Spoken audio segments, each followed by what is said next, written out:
Hello, and thanks for joining us for another podcast of the Gospel Rescue Mission here in Grants Pass, Oregon. These podcasts are designed to give you some insight, you the listener, some insight into life here at the mission, why we do what we do at the Gospel Rescue Mission, maybe even how we do what we do at the Gospel Rescue Mission. They're designed to give maybe a little personal testimony, some feedback from the residents themselves, the people who are staying here, and really hopefully give you a sense of just what we do and how we do it. Today, our podcast is called No One Will Give Me a Chance, I Have a Record. And we're choosing that because, well, that's certainly the way a lot of people feel. So here goes. Sitting across from me in my office with emotion just barely restrained from my friend's face as he looks at me, you just have no idea what I'm up against. Everywhere I go in life, I have this stigma that prevents me from moving forward. I have to agree to a background check every time I rent an apartment or get a job, so no one will hire me or rent from me. No one wants a guy with my conviction in their neighborhood. Hell, no, I can't even find an honest hope of a relationship because of what kind of gal would want to trust a guy who's been convicted of a sexual offense. I'm literally doomed. The sad truth is, this man believed every word he was saying. He had just arrived from another state after a failed suicide attempt, not his first, by the way. A trucking outfit from Salt Lake City had enticed him to come be a part of their enterprise where they would train him to become a driver, house him, and even pay him for his training, provided that he worked his first couple of years in their company. He told the job recruiter about his background, and she said, it shouldn't be a problem since it was only a misdemeanor and it's been almost 8 years old. So, having a glimmer of hope of a new life, he left everything in pursuit of this new career.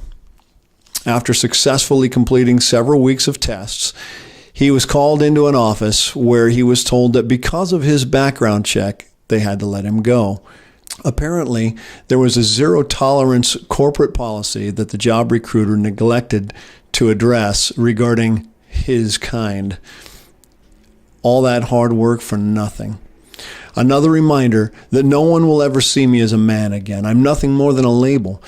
And even though that label can mean a lot of things, everyone always assumes the worst. Tell yourself this story long enough, and you'd want to die too. Clearly, I had my work cut out for me. So, what you're telling me is that because you pled to a misdemeanor sex crime 8 years ago, you can never find a job, rent a home, or begin a relationship? Well, what if I told you that if you give me the next year of your life and follow my program, you will leave here with a job, a vehicle, and a home? Because that's exactly what will happen to you if you stay patient and do what I tell you. As I told him these things confidently, I knew that I had to get him to a line of thinking where he refused to define himself by the mistakes of his past. What interests you? I asked. What do you mean? Well, I mean, what things in your life do you find interesting? Do you like to fish? Do you read? If so, what kind of literature do you like? Do you have any hobbies? I mean, what interests you? What followed was a 40-minute conversation about those things that he had enjoyed and found interesting. Turns out he loved music and was quite a skilled guitar player and songwriter. He enjoyed aspects of philosophy and appreciated a good discussion about life and meaning. He loved his family and admired his parents and the life they led. And he enjoyed cooking and making good food. In fact, this little fact I clued into for his next potential job direction. I finally broke in and I said, do you know, you are a very interesting person, and we both have a lot in common. Did you notice that for the last 40 minutes, you never once described yourself as a person with a criminal record? I found myself repeatedly identifying with your interests, your hopes, and dreams. It was easy once you stopped focusing on and defining yourself by your mistakes. So why not leave them in the past where they belong?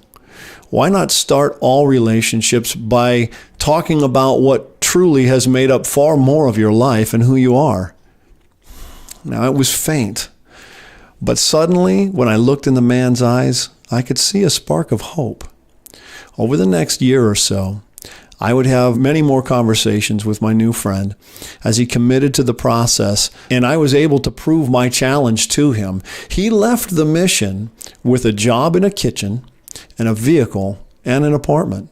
He worked hard to see himself as more than his conviction, and he gained experiential proof that others could do that too.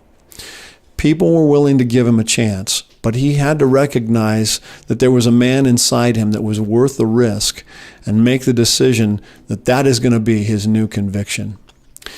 Therefore, if anyone is in Christ, he is a new creation. The old has passed away. Behold, the new has come. All this is from God, who through Christ reconciled us to himself and gave us the ministry of reconciliation. That is, in Christ, God was reconciling the world to himself, not counting their trespasses against them, and entrusting to us the message of reconciliation. The Apostle Paul told the church in Corinth the most hope-filled message found anywhere in all of human literature.